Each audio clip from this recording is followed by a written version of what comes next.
The advent of casino gambling in Pennsylvania was supposed to help homeowners in the form of lower property tax bills. Well, years later, some homeowners say they've seen no tax reduction, and we found the casino revenue is actually going elsewhere, specifically horse racing. Eyewitness News reporter Matt Petrillo is on the money trail. Pennsylvania lawmakers legalized casinos more than a decade ago, promising homeowners the jackpot. Lawmakers said people would see an average savings of $300 a year off their property tax bills from tax revenue generated by casinos.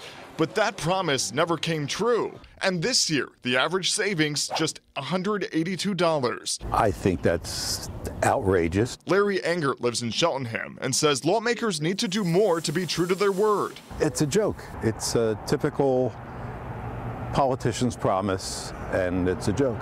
But there was another promise Pennsylvania lawmakers did make when casinos were legalized. They said taxes from casinos would help prop up horse racing. That was a promise kept.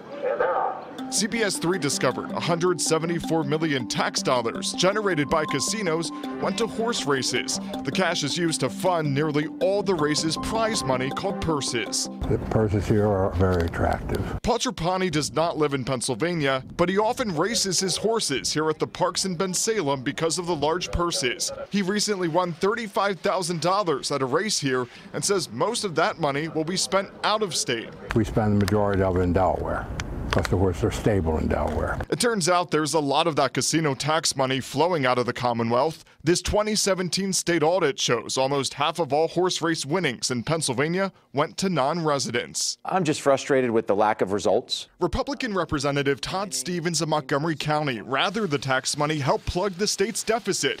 He calls the $174 million tax dollars that goes to the horse race industry a giveaway. And this is corporate welfare. This is handing out money to folks, in hopes that they are going to go and create economic prosperity somewhere. But it's just not working. CBS 3 sat down with Pete Peterson of the Pennsylvania Equine Coalition. We have seen a significant economic impact, and we're very proud of the jobs that it creates throughout the Commonwealth. Some people call the money that goes to horse race tracks a subsidy that's propping up a dying industry. Do you see it that way? No, not at all. It employs 20,000 people and helps preserve 100,000 acres of open space. So it's a very good return on the investment in my view. Matt Petrillo, CBS 3 Eyewitness News.